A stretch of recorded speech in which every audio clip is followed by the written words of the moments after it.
everyone? Welcome to a new episode of Mostly Wrong Opinions. I am Tyrone. That is Devin. Wait! Before you go to CVS and buy a whole bunch of drugs because you got the flu, that is me. He's got the flu. Exactly. I got the flu, but I'm being all right. It ain't the Rona. Thank God. You're going to work through it. We're going to work through it for entertainment for you guys. Click that subscribe button right down there, all right? It really does help out the channel, all right? Now, we got a double feature rewind for you today. 2 Kung Fu films. Well, let's give a little background real quick. For a little background, you were like, oh, let's do Kung Fu movies. But let's do Kung Fu movies with heart. So it took us a real long time. Wait, no, hold on. I said, let's do martial arts movies, but with substance. So you already had a movie in mind, and that was Jet Li's Unleashed. Mm-hmm. I did a shit ton of research. I'm like, I don't even know. I can't think of one. So I managed to dig up The Man from Nowhere.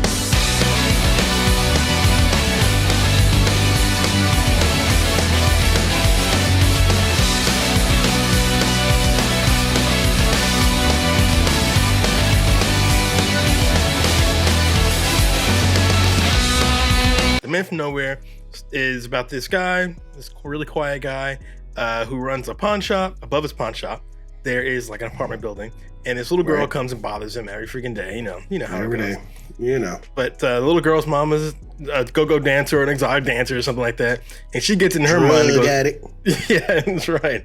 She gets in her mind to like steal some heroin from some other gangsters, and yeah, this is stupid. Yeah, they find her. And they use the pawn shop owner as a fall guy. Now our pawn shop owner, he's on the run and he's trying to find this little girl because they took the little girl and they want to sell her organs on the black market. No, it's crazy. Yeah, the story gets pitch black. It is dark. But what I thought was interesting about the movie is like, the movie really is all about the story. The kung fu and the action comes second, maybe even third or fourth. It's all about the drama. It's all about the relationship between our pawn shop owner and the little girl. And it's all about why he is going to so many lengths to save his next door neighbor. And I actually really, really enjoyed it. And what attracted me to this one was it's not Chinese and it's not Japanese. No. It is Korean. So I'm like, okay. So I know the Koreans always bring all the flair and they bring all the emotion and drama. And this movie, in my opinion, totally delivers on that. The reason why I wanted to recommend martial art films with substance is because, when Devin and I was talking about in the last episode, The Gray Man, you have a whole bunch of action, but where's the scene? Right. There's no story. There's no story. And these movies have nothing but story within the action. Right. And what's interesting, and I feel like the Jet Li's film is probably a better example of what you're talking about. But in The Man from Nowhere, when he starts fighting, he more or less like locks the door. He's like, one of us is getting out alive, and one of us is not. Yeah. That's right, you jive ass punk. Don't be coming to the hip pocket talking that shit, you dig?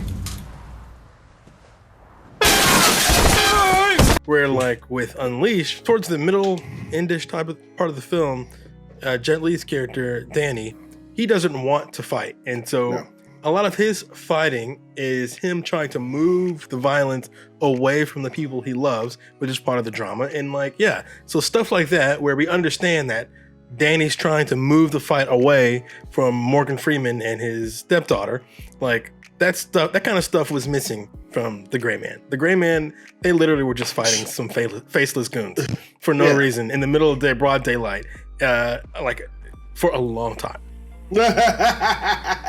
It's like, dang, this is like a 5-minute fight scene. They're still going. Yeah, here they go. Yeah. Okay. Oh, he's got a gun now. The movie starts off with some kung fu or like a big heist type thing and a big fight between this big guy in a club and a bunch of like undercover agents. And then after that, there's like no more fighting. The movie it's just like, we want to tell a story. And it reminded me a lot of John Wick. And apparently this really inspired John Wick, and you can tell. The villain even laughed. He's like, what are you doing? Why are you here? What, is this your daughter? What are you doing? And he's like, no, it's just my neighbor.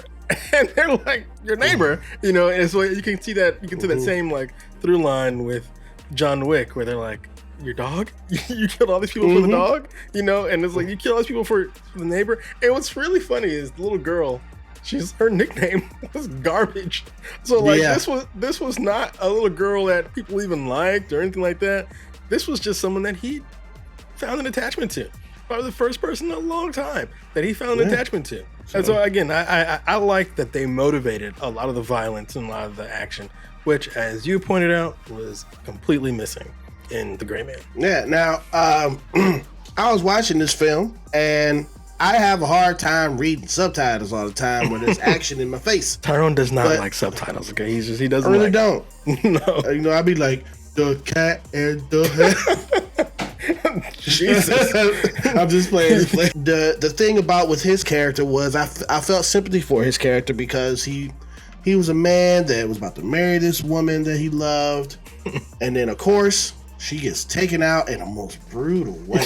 Yeah. Oh my God. Forgot to mention, this movie is graphic. Like, the violence is nasty, and yeah, she gets like. She's in a parked car, and the car gets violently hit by this truck. Pregnant.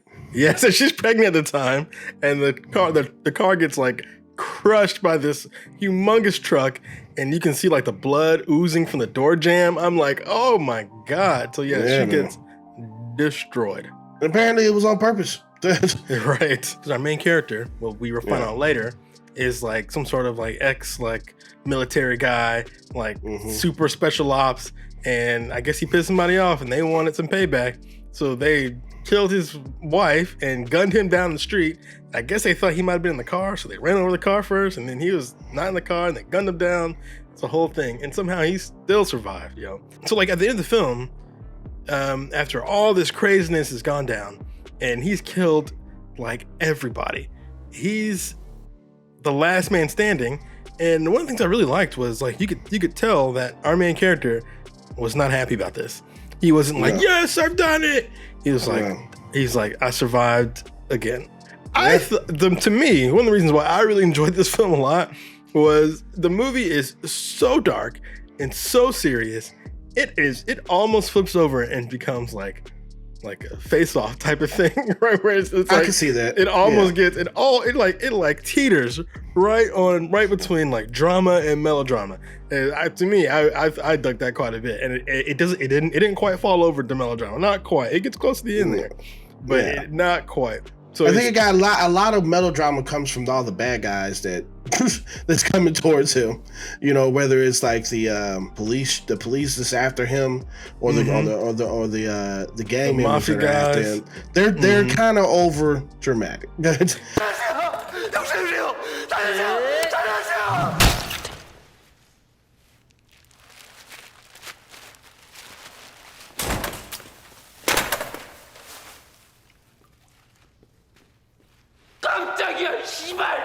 Yeah, and then there's people getting their body parts harvested, including like children, and they're like, oh, we can't do anything with children body parts because they're not ripe yet, but we can take their eyeballs. I'm like, God, dog. This gets dark. It's crazy, dog. What I thought was really impressive is like our main character is not the actor. He's not a martial artist. He's just a model. And yet he did almost all of his own stunts, and I just thought that was incredible. It reminded me a lot of like Keanu Reeves. He's not a martial artist either, and yet he does a lot of his own fighting, and I thought it looked awesome. He wore like a same black suit, just like Keanu Reeves does. Yeah, pitch black.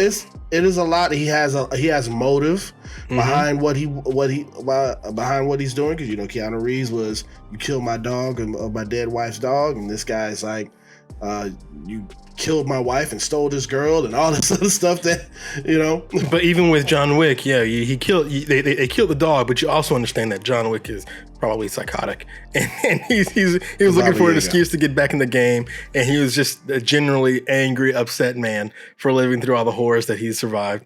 And it's the same thing in this film. This guy seems like he's got like some kind of like suppressed rage that he has let loose, and he lets himself go. It's like, y'all didn't kill me yet. Yeah, exactly. Y'all haven't killed me yet. I mean, I'm out here putting myself in harm's way for this little girl. Right. Okay. They could not do it. But I really enjoyed the martial arts. I liked how stylish it was. Both Unleashed and this film both had like bathroom brawls. I'm like, oh, okay. It's just like a thing. Because again, John Wick also has plenty of bathroom brawls. So I'm like, I guess fighting in the bathroom is like a trendy thing. That bathroom brawl in Unleashed, we'll get on it, but that was so choreographed. Oh yeah, of course. Being in a tight space, I was like, ooh, oh. And that's a good thing. That's a good comparison because the fighting in The Man from Nowhere, it looks more like brawl-like. It's a lot more violent and it looks less choreographed. Where Jet Li's is more like a dance. Jet Li's fighting reminded me a lot of there's like this little special little time capsule where like right after the Matrix, everything looked like a ballet, right? And so Jet Li's fighting looked very choreographed. You could tell he's like, you know, just him and the stunt guys are having a good time. But in this one, I feel like it didn't really feel like him and his stunt guys are having a good time. It felt more like a fight, a nasty fight, a really ugly fight where people are like have knives, and it felt brutal, especially the ending fight. Yeah. In the fight with those two knives, which reminded me of you know, it reminded me of Raid 2. Oh, I can see that. Yeah, there's a scene in this film where there's two characters. Our main character going up against the head henchman, and he has a knife, and it's pretty brutal because he actually thought that this little girl was dead at some point, and she was gone. And there's a pair of eyeballs in like a cylinder rolling around the ground during this fight. And we're led to believe this is like a little girl's eyeballs. So like, Jesus, it gets dark. Yeah, he was gone. He was gone off that. Well, I do want to get into the rating of The Man from Nowhere, though. I like the actor. I like that he did a good job, even though he is a model. I like the premise of it, and I knew from the beginning that this was like an originator for John Wick. So because of that, I'm giving this movie a B+. That's exactly what I'm gonna give it, a B+. I actually really liked it a lot. I was riveted. I really enjoyed it, and I feel like this is the movie that I would watch again. This was The Movie from Nowhere. I'd never heard of this film before. Considering this is a 10-year-old movie, is the first time I watched it, I thought it was great.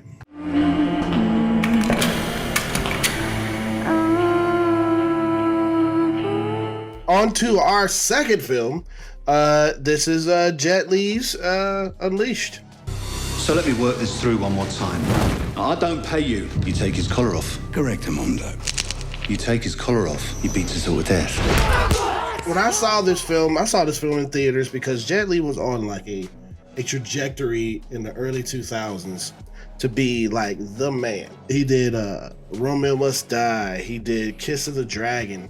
He did The One. And it was one of the movies that before this whole multiverse thing with Marvel, it was one of the movies that did the multiverse. Did the multiverse. And it did pretty damn good. Yeah. The One that actually is the movie that got me into Jet Li. Because of that, there's another movie he did before The One called Black Mask, which I really enjoyed too. So you're right. Jet Li was like on this trajectory to be like the new Bruce Lee or something. But Jet Li realized something that a lot of people don't. And it's that he's like human.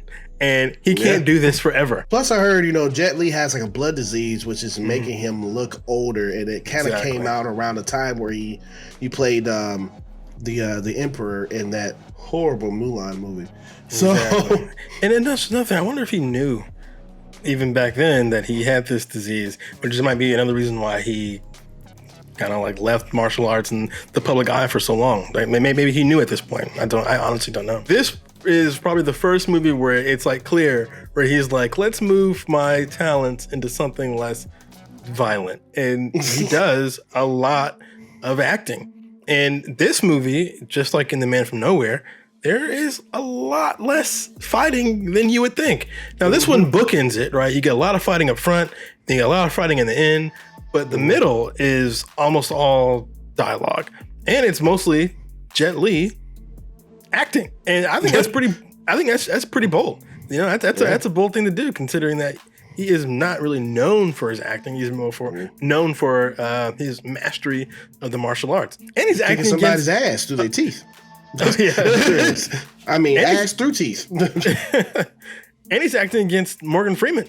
And so that's not an easy thing to do. So I think that's super commendable. I remember the press junket when it came out, and people were like, so tell us why this is different, because he's like, he plays someone who has a lot of emotion, and he actually gets to act in this film.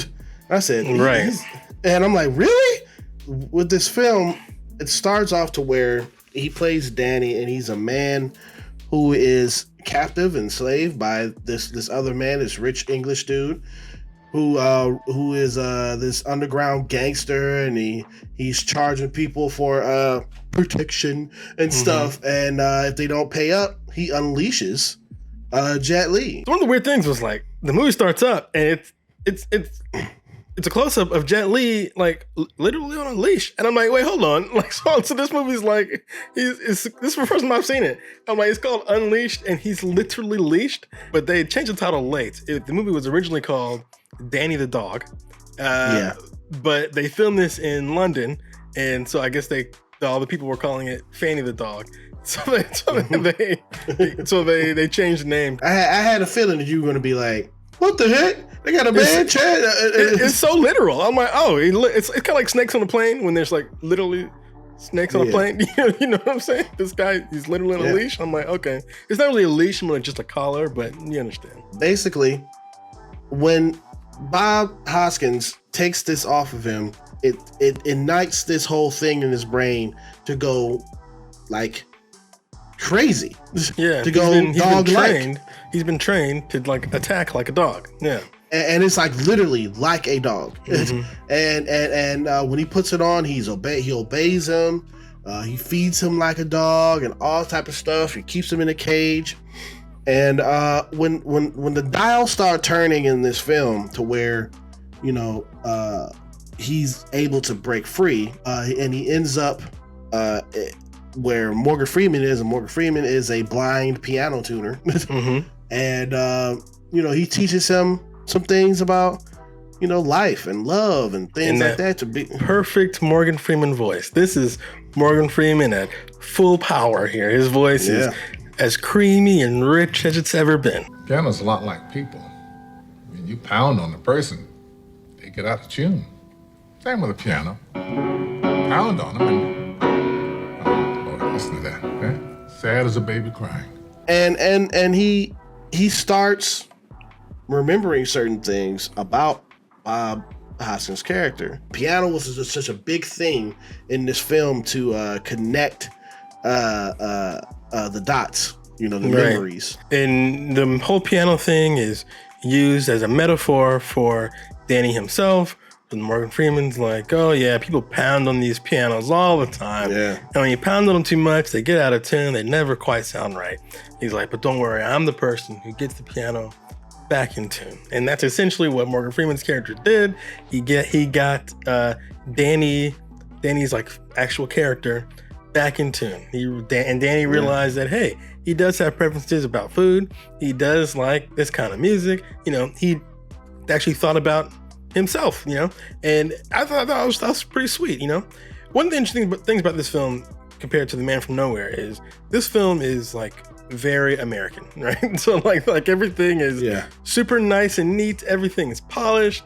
The storyline is, you could tell the storyline has passed through a million hands. There was a million drafts, and they beat by beat. Exactly. Yeah. And they made sure that all the metaphors and themes were perfectly clear, where I feel like the Korean film was a little rougher around the edges. And it's not really, I don't know which one's better or which one's worse. You know, you would think the more polished film would be better, but I feel like it just feels like two different styles. You know, there weren't any, at least not any that I could see, like super clean cut metaphors or anything like that in The Man from Nowhere. And yet that story was, I thought, still very powerful, just like in Unleashed. I thought this was a surprisingly strong story. That strong story is strong throughout the whole film, even through the action, man. He didn't want to fight like he fought before. And you can tell the difference between the fighting, that it wasn't rageful. It was like you said earlier, that it was like he was protecting himself and guiding the violence away from him instead of him being the missile. Right. So they have a bathroom fight, and the bathroom fight takes place.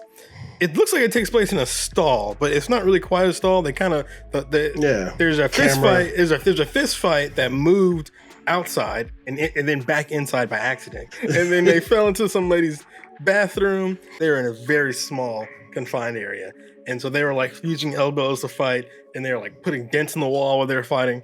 I thought it was pretty cool, you know. And again, it's really funny because this one had a bathroom fight. The Man from Nowhere had a bathroom fight. One of my favorite action films of all time. Mission Impossible Fallout also had a bathroom fight. Yeah. I guess fighting the bathroom is just a thing. Yeah. Do that one more time. Like this thing. Oh, them bows. That's right.